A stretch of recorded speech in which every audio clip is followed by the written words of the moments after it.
tahun 536 Masehi. Kabut misterius menyelimuti langit. Matahari yang dulunya sumber kehangatan dan kehidupan, kini redup bagai hantu. Suhu anjlok membuat belahan bumi utara diselimuti senja abadi selama 18 bulan. Tanaman layu dan mati, kelaparan melanda dan ketakutan menyebar seperti api. Banyak sejarawan berpendapat inilah awal dari tahun terburuk untuk hidup. Prokopius, seorang sejarawan Bizantium yang hidup di masa itu, menggambarkan peristiwa mengerikan ini secara langsung. Dia berbicara tentang misteri matahari, kegelapan yang tak kunjung hilang yang menyelimuti dunia. Catatannya, bersamaan dengan catatan sejarah dan data ilmiah lainnya, melukiskan gambaran suram tentang periode ini.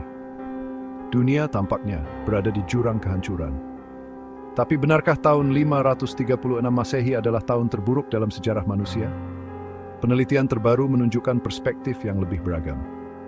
Meskipun merupakan masa-masa sulit dan penuh gejolak, peristiwa abad ke-6 termasuk wabah Justinian yang terkenal mungkin tidak sedahsyat yang diperkirakan sebelumnya. Bukti arkeologi dan sejarah baru menantang narasi tradisional tentang keruntuhan dan kemunduran yang meluas.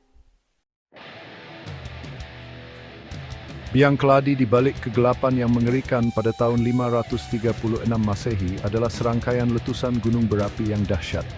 Letusan ini yang mungkin berasal dari Islandia atau Amerika Utara, memuntahkan abu dan aerosol dalam jumlah besar ke atmosfer. Selubung material vulkanik yang tebal ini menghalangi sinar matahari, memicu fenomena yang dikenal sebagai musim dingin vulkanik.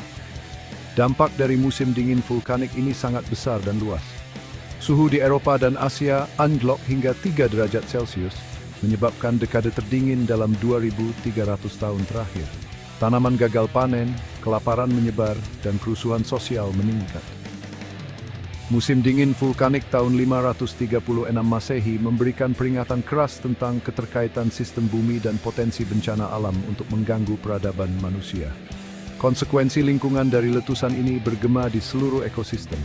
Data lingkaran pohon dari periode ini menunjukkan pertumbuhan yang terhambat, menunjukkan musim tanam yang sangat terganggu.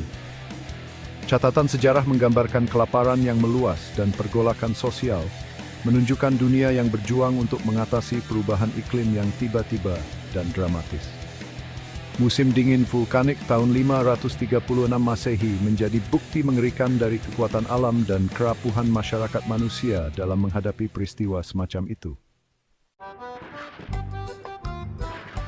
Seolah-olah musim dingin vulkanik belum cukup, bencana lain melanda beberapa tahun kemudian.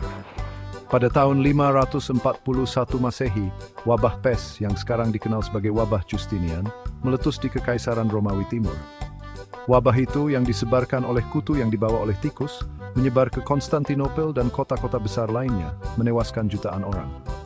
Wabah Justinian dinamai Kaisar Bizantium Justinian III yang memerintah selama periode ini, memiliki dampak yang menghancurkan bagi Kekaisaran Romawi Timur.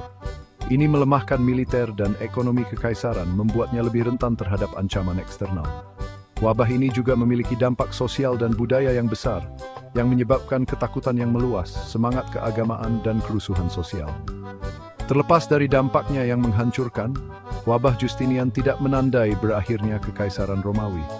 Kekaisaran, meskipun melemah, bertahan selama beberapa abad lagi. Namun, wabah itu memang berkontribusi pada periode kemunduran dan ketidakstabilan yang pada akhirnya menyebabkan fragmentasi kekaisaran. Peristiwa abad ke-6, termasuk musim dingin vulkanik dan wabah, berfungsi sebagai pengingat akan interaksi kompleks antara bencana alam, penyakit, dan sejarah manusia. Namun, penelitian terbaru menantang narasi tradisional abad ke-6 sebagai periode bencana yang tak henti-hentinya. Bukti arkeologi menunjukkan bahwa meskipun peristiwa periode ini tidak diragukan lagi menantang, mereka tidak mengakibatkan keruntuhan masyarakat yang meluas. Faktanya, beberapa wilayah Kekaisaran Romawi Timur mengalami pertumbuhan ekonomi dan kemakmuran yang berkelanjutan. Perspektif baru ini didasarkan pada pemahaman yang lebih bernuansa tentang data historis. Alih-alih hanya mengandalkan catatan tertulis yang dapat bias atau tidak lengkap, para peneliti sekarang menggunakan rentang bukti yang lebih luas, termasuk data arkeologi, analisis ilmiah inti es dan lingkaran pohon, dan data ekonomi yang dikumpulkan dari koin kuno dan artefak lainnya. Pendekatan multidisiplin ini memberikan gambaran masa lalu yang lebih lengkap. Penggunaan kumpulan data skala besar seperti yang berasal dari analisis ribuan koin kuno sangat mencerahkan. Kumpulan data ini mengungkapkan bahwa ekonomi Romawi Timur tetap sangat kuat sepanjang abad ke-6, tanpa bukti jenis keruntuhan dahsyat yang disarankan oleh narasi tradisional. Hal ini menunjukkan bahwa Kekaisaran Romawi Timur lebih tangguh dan mudah beradaptasi daripada yang diperkirakan sebelumnya, mampu menghadapi tantangan yang paling berat sekalipun. Peristiwa abad ke-6 tidak diragukan lagi menantang, tetapi tidak secara seragam menjadi bencana. Ketahanan Kekaisaran Romawi Timur dalam menghadapi tantangan ini menawarkan pelajaran berharga untuk zaman kita sendiri, terutama saat kita bergulat dengan ancaman perubahan iklim dan tantangan global lainnya yang semakin besar. Dengan memahami masa lalu, kita dapat lebih mempersiapkan diri untuk masa depan.